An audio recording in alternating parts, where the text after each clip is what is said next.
One thing I personally love to do to get out of a noodling rut is to just combine open chords with a given scale that's right there in the same neighborhood. And in this lesson, we're going to take a look at the most popular scale to noodle around in, the A minor pentatonic scale, and adapt it to this region right here.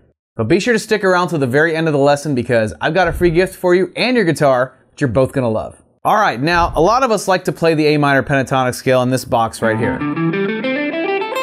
which is great. It's a lot of fun, but it's very, very easy to get trapped in that noodling rut where we just kind of sit there and play the scale either a singular kind of way or in a very linear way, and it never feels interesting or musical. But if we were to adapt this same scale but to a new area entirely, it'll be like treading new ground for our fingers so that we're less likely to fall into that same trap of that sort of, for lack of a better word, muscle memory of playing it the same kind of way. So we're going to learn this open position A minor pentatonic scale, and it goes like this. You start with the low E open, and then the 3rd fret. Then you're going to play A open, that's our root note, then 3rd fret, and then D open, 2nd fret, G open, 2nd fret, and then on the B string you're going to start on the 1st fret, so not open but 1st fret, and then 3rd fret, and then high E open, and then 3rd fret.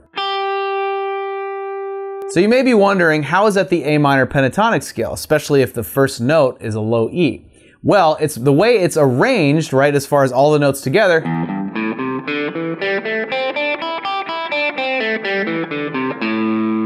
Like when I end there, if I just stop right there on that A note, it just kind of made sense. It didn't feel like I ended on a note that wasn't like the tonic, right, or the key note, right? But if I go, it still wants to come back to A, right? So it's just the way that those notes are arranged. It happens to be in this position we're using all 6 strings, so we're going to incorporate notes, you know, like they're all notes within the scale, but it's not necessarily going to begin and end on the root note in a similar way, kind of like what this position does, right? It starts on the root note, which is A, and this one doesn't, but it's still the same scale.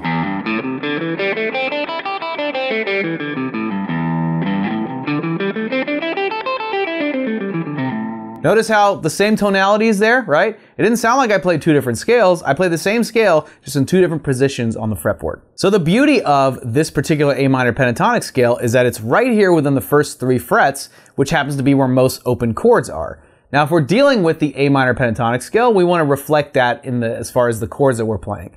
So we want to play something either in A minor or in C, which is the relative major, which could still work. But just to give you an example, kind of like what I did in the beginning of the video, I'm going to break down exactly what I did. I just kind of threw in fills all from that same scale and just kind of took some liberties and stuff, but it all was working with that A minor pentatonic scale to make the in-between points from those open chords sound more interesting. So I started it off, had a little bit of a, you know, that certain Bill Withers song, had a little bit of that kind of vibe, you know?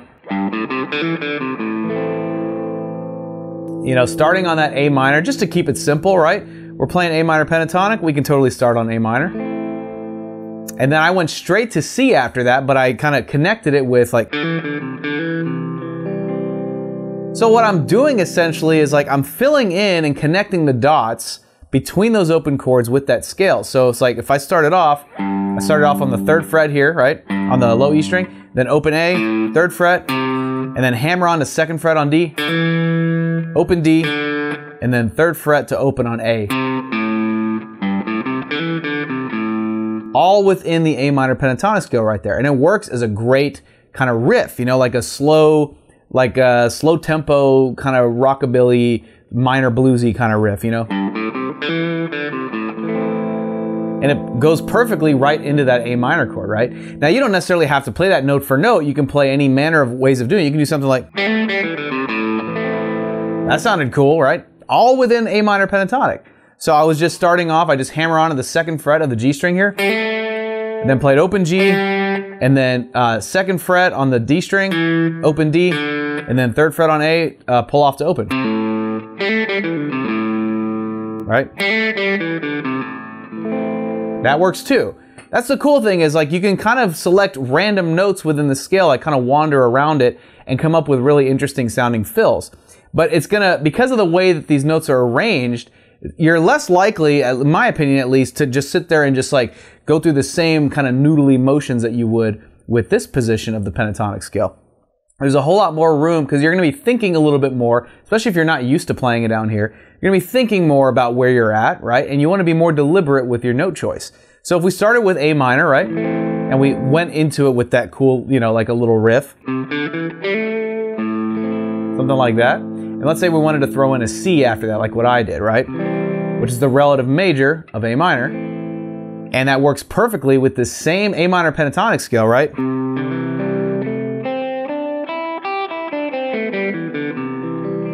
Right, it turns into C major pentatonic, right? That's the cool thing about the relative major and minor thing. So it changes the tonality. It gives it a major kind of sound. So it's like a breath of happiness going into an otherwise kind of sorrowful start, right?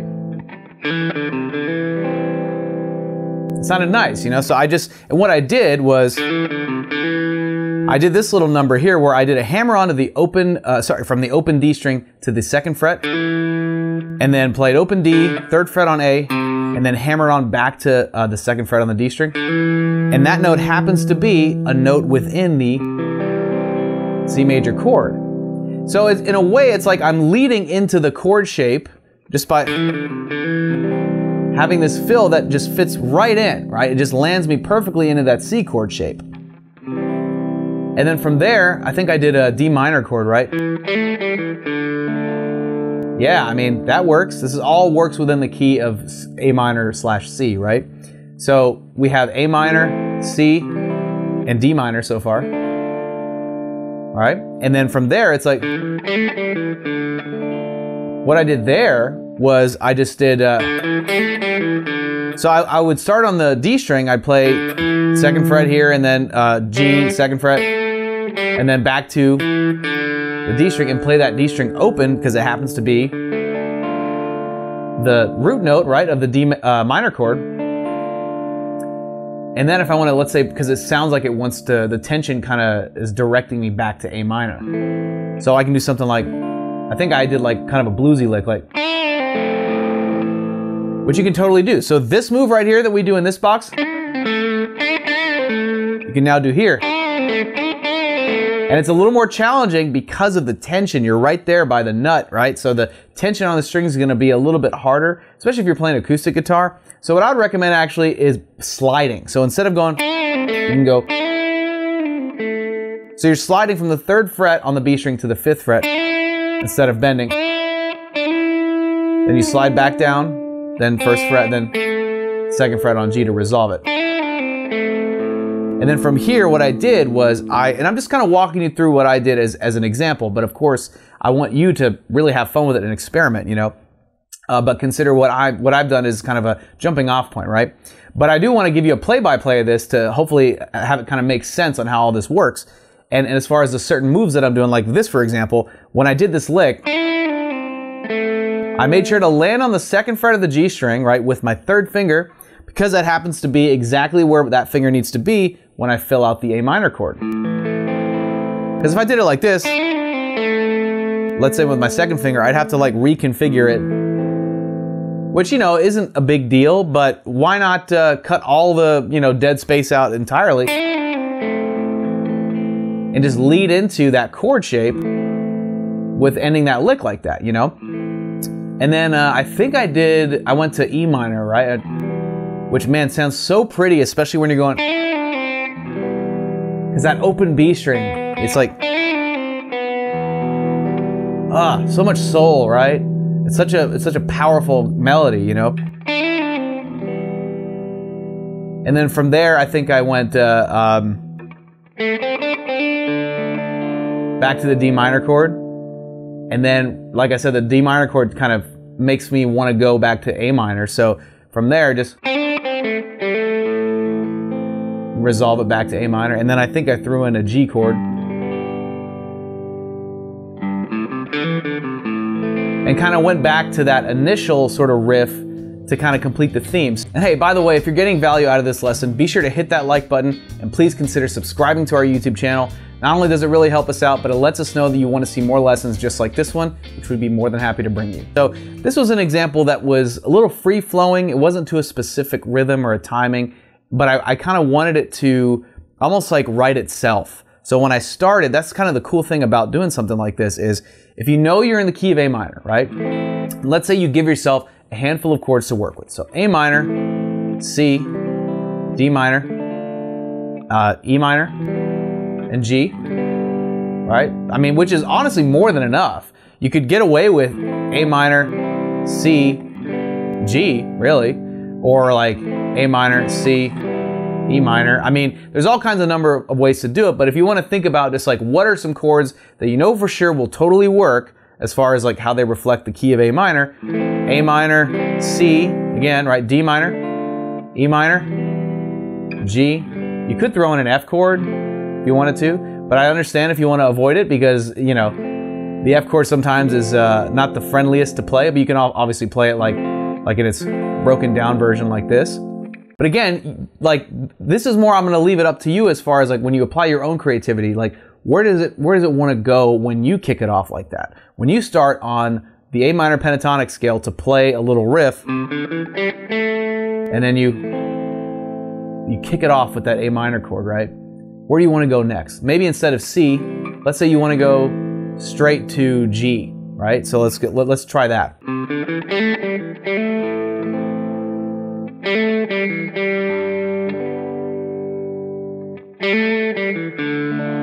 Yeah, I wanted to go to D minor to my ear, right? And then, you know, I'm like kind of like the usual suspects, right? It's like after a D minor chord, you really want to go back to that A minor chord. So that kind of worked, right? So we had A minor, G, and I'm playing it like this instead of this because just while I kind of have my fingers configured in this kind of way, where it's like I'm assigning like, you know, first finger is going to cover the first fret, second finger, second fret, third finger, third fret. So that just kind of applies with the chords just to keep it simple. But you could absolutely play the G chord the way you normally do if that works. But this kind of helps make it a little bit easier where I can spring into action for my next move, especially if let's say I'm going from a G chord to a C chord. Right? See how that works? Hardly any movement compared to, you know, I'm going like whoosh, more like a swooping motion with my hand going back here, but with this, get the same result with much less movement, you know? Economy of motion is important. So yeah, sorry, back to that. A minor,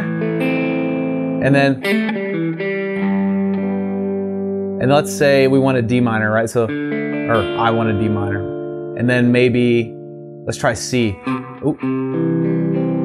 Didn't love that. Let's see. I want to try another chord that doesn't resolve to the A minor. So let's go from D minor to, let's try F. Why not? Ooh, interesting. This is the fun part of like, you know, putting yourself in this process where it is a version of the creative process, even though you're just kind of shooting in the dark in a way, right?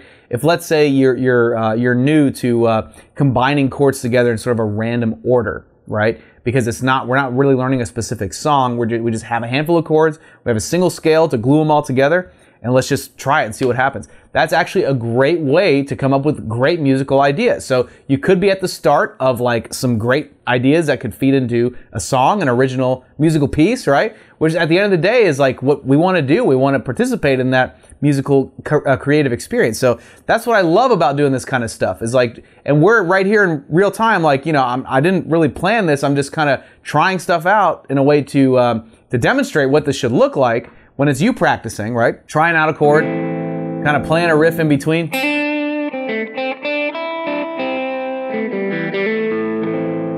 And then you want to move to another chord. Ooh, I just love throwing in a relative major when you have a minor chord, you know? It sounds really pretty. And then let's say from there we go to, let's say G, right? Yeah, that works.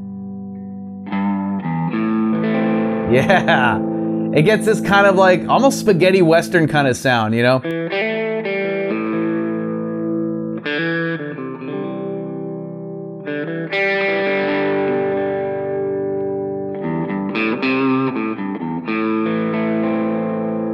It's awesome. And I didn't deviate from the scale, right? Or the chords that we have to work with. That was A minor, C to G, and then A minor. that chord progression is such a, like, you know, timeless storytelling kind of thing. Like, you know, there once was a guy named Eddie and he played guitar, you know. Like, I mean, it's like, that was corny, but just to kind of show you, like, that's such a great chord progression to, like, go into that sort of storytelling kind of vibe. But of course, you don't have to sing anything if you don't want to. I appreciate you sticking around for that. So, so if we were to, you know, again, apply the scale.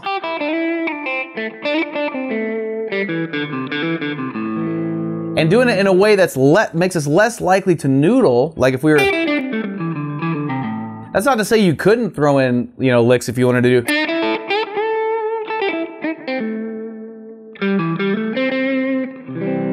But, you know, why travel that far? I mean, again, you can absolutely do it, but why travel that far when you have that same scale right here in this neighborhood? And again, it's arranged in a way, as far as how the notes, you know, appear on the fretboard, to make it much less likely to noodle. So you can be more deliberate with every little part of the scale and make good use of every part of the scale. Like in the lower register, it's great for that kind of like low kind of, again, spaghetti western kind of vibe. You can get a little twangy with it, pick near the bridge, you know?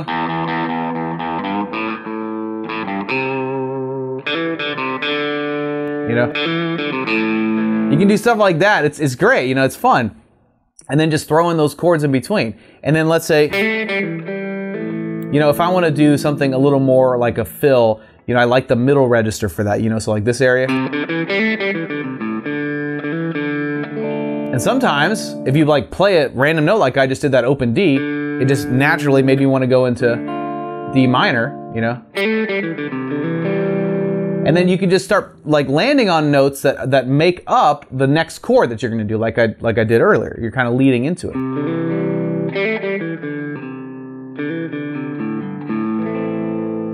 It's pretty cool. Now what I want to show you now are some of those liberties I took in that beginning example. I was doing like double stop, slidey things, like,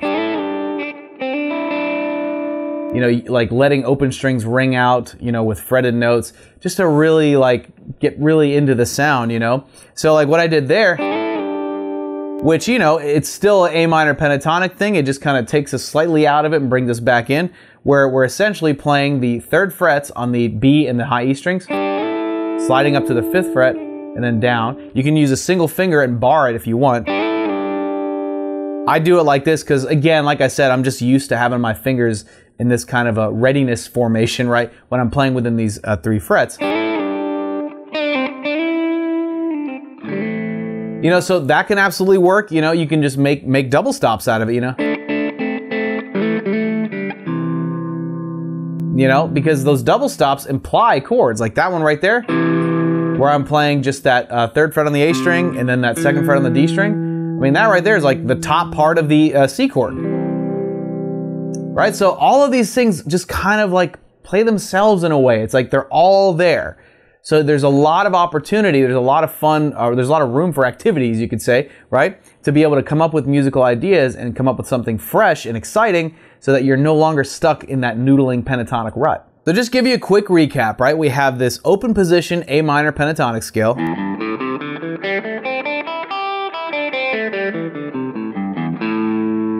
And then we have chords like A minor, C, D minor, E minor, F if you want it, F for frisky if you're feeling frisky, and G chord, right, for example. All great chords, all great options, you know, to use. And you don't have to use all of them. You can use a handful of them, 2 of them, 3 of them, 4 of them, doesn't matter. I'd say start simple. Start with 2, and then if you want to like expand a little bit further, if your ear kind of hears it going in a certain direction, try any of those other chords and see if that ends up, you know, fulfilling that sort of, that idea that's like kind of, that just like in its larval stage, you know. It's like, because that's the fun thing, is like you'll have an idea and you'll be like, wait. It wants to go here.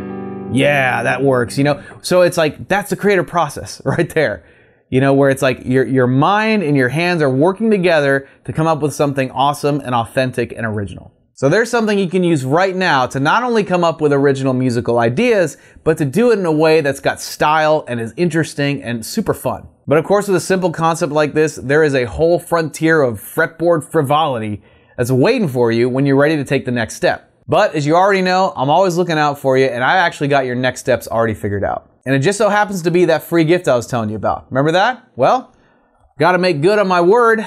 Here it is. This right here is the fretboard conveyor belt. It's a system that I've developed over years of frustration, and I'm blessed to say it has helped thousands of guitar players online learn how to navigate the fretboard with comfort and confidence. And it's absolutely free, and it's absolutely yours. So be sure to click here to claim your copy, or check the link in the description box. You know, when you take a look at your guitar and your fretboard, there's just a whole lot of music that's just waiting to be played. But you don't gotta cover the entire thing in order to do it. You can find that music right there in those first 3 frets. In fact, most songs that we know and love came from that exact same spot.